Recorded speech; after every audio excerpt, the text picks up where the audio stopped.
आखिर भारत इतनी तेजी से अपने हथियारों का जखीरा क्यों बढ़ा रहा है? क्या भारत युद्ध की तैयारी कर रहा है या फिर एक दूरदर्शी रणनीति है? चलिए आज के इस वीडियो में हम इस पर विस्तार से चर्चा करते हैं। भारत को दुनिया में एक शांतिप्रिय देश के रूप में देखा जाता है, लेकिन समय बदल रहा है, दुनिया बदल रही है और सबसे जरूरी बात, भारत के आसपास का माहौल बदल रहा है। आज भारत के सामने सिर्फ एक दुश्मन नहीं बल्कि एक साथ कई मोर्चे हैं। उत्तर में चीन, पश्चिम में पाकिस्तान, समंदर में बढ़ता वैश्विक तनाव और साथ ही बदलती विश्व राजनीति। आज अगर हम दुनिया की सैन्य ताकतों में नजर डालें तो एक सच्चाई बिल्कुल साफ दिखाई देती है। चीन बहुत तेजी से खुद को सैन्य महाशक्ति में बदल चुका है। आज का चीन सिर्फ एक आर्थिक ताकत नहीं बल्कि एक एडवांस मिलिट्री पावर बन चुका है। पिछले कुछ सालों में चीन ने अपनी सेना, अपने हथियार और अपने युद्ध की रणनीति तीनों को पूरी तरह बदल दिया है। चाहे वो फाइटर जेट हो, हाइपरसोनिक मिसाइल हो, एडवांस ड्रोन टेक्नोलॉजी हो या आर्टिफिशियल इंटेलिजेंस हो, चीन लगातार नए नए हथियार बना रहा है और उन्हें टेस्ट कर रहा है। आज चीन के पास स्टेल्थ फाइटर जेट है, लॉन्ग रेंज मिसाइल सिस्टम है। चीन की बढ़ती सैन्य ताकत केवल अमेरिका या पश्चिमी देशों के लिए चुनौती नहीं बल्कि भारत के लिए भी एक सीधी चुनौती है। भारत और चीन की सीमा यानी कि एलएसी पहले ही तनाव देख चुका है। गलवान जैसी घटनाओं ने यह साफ कर दिया है कि अब हालात पहले जैसे नहीं रहे। आज के दौर में युद्ध सिर्फ सैनिकों की संख्या से नहीं जीते जाते बल्कि तकनीक और एडवांस हथियारों से जीते जाते हैं। और यहीं से भारत के सामने एक बड़ा सवाल खड़ा होता है कि अगर चीन अपनी सेना और हथियारों को लगातार एडवांस कर रहा है तो भारत क्यों नहीं कर सकता।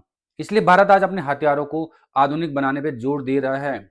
भारत जानता है कि अगर देश की सुरक्षा को मजबूत रखना है तो सेना को वही तकनीक देनी होगी जो दुश्मन से बेहतर हो या कम से कम बराबर हो। आज सिर्फ भारत न हथियार खरीद रहा है बल्कि हथियार बना भी रहा है। फाइटर जेट हो या मिसाइल डिफेंस सिस्टम हो, ड्रोन वॉरफेयर हो या फिर नेवी के लिए युद्धपोत हो, भारत हर मोर्चे पे खुद को अपडेट कर रहा है। क्योंकि इतिहास गवाह है, कमजोर देश की बात कोई नहीं सुनता। आज की दुनिया में शांति की भाषा वही समझा पाता है जिसके पास ताकत होती है।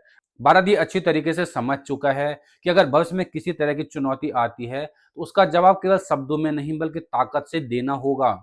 यही वजह है कि भारत अपने हथियारों को एडवांस कर रहा है, अपनी सेना को टेक्नोलॉजी से जोड़ रहा है और आने वाले खतरे के लिए खुद को तैयार कर रहा है।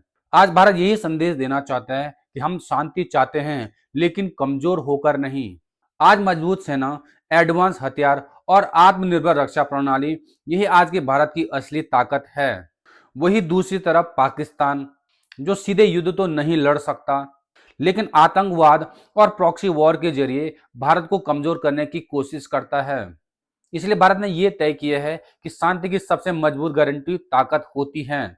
आज भारत आधुनिक फाइटर जेट बना रहा है, देश में ही टैंक, मिसाइल और ड्रोन बना रहा है, नेवी को मजबूत कर रहा है और एयर डिफेंस सिस्टम को और भी अपग्रेड कर रहा है।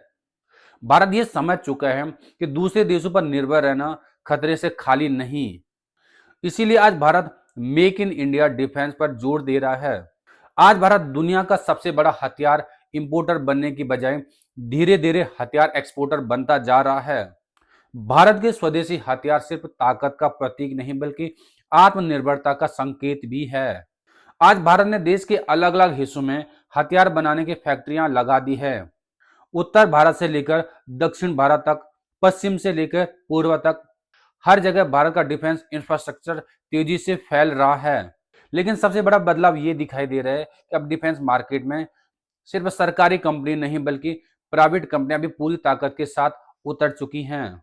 आज देश की बड़ी और नई उभरती प्राइवेट कंपनियां डिफेंस सेक्टर में निवेश कर रही हैं, नई फैक्ट्रियां लगा रही हैं और आधुनिक हथियारों का निर्माण कर रही है। आज भारत की प्रोडक्शन स्पीड कई गुना बढ़ गई है।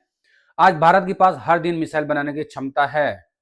यही वजह है कि भारत अब अलग अलग रेंज की मिसाइलें अलग अलग मकसद के लिए तेजी से तैयार कर पा रहा है। ये क्षमता भारत को केवल आत्मनिर्भर नहीं बनाती बल्कि रणनीतिक रूप से बेहद ताकतवर बनाती है। भारत को किसी भी संकट के समय दूसरे देशों की तरफ देखने की मजबूरी नहीं रहेगी। तो दोस्तों, अगर आपको वीडियो पसंद आए तो लाइक, कमेंट, सब्सक्राइब जरूर करना। मिलते हैं दूसरी वीडियो में, तब तक के लिए धन्यवाद। जय हिंद।